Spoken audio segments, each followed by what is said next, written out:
In this tutorial, I'm going to show you what happens to the dynamic table when I drag a material onto a DCI item part. So you can see here, when I drag any material from my library onto the DCI part, the dynamic table hasn't changed. The first time that I drag materials onto a connected dynamic table, I need to go over to dynamic table settings by clicking on the dynamic table, going to the dynamic table subgroup, and then choosing which columns I want to display.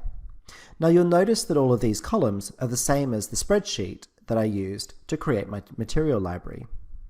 And the order in which I choose them here is the order that they'll appear in my dynamic table. So if I untick the part name and the color name, you can see that it shows everything. But I might want the part number, the part name, the material ID, the vendor, my country of origin, the cost of the material, and finishing with the color name.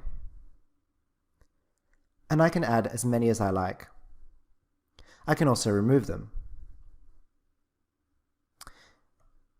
When I zoom in, you can see that the material I've added has been automatically added to the dynamic table. And if I update the spreadsheet outside of Colorway, it will also automatically update the dynamic table here. I can add multiple materials to a single part. So let me choose another material in my library, like this purple one, and drag it onto that same part.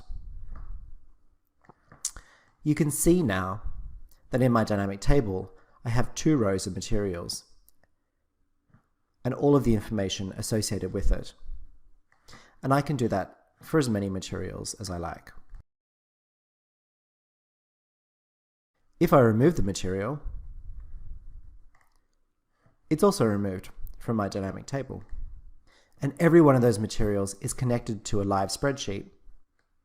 So if the spreadsheet's updated, all of the data will be updated as well.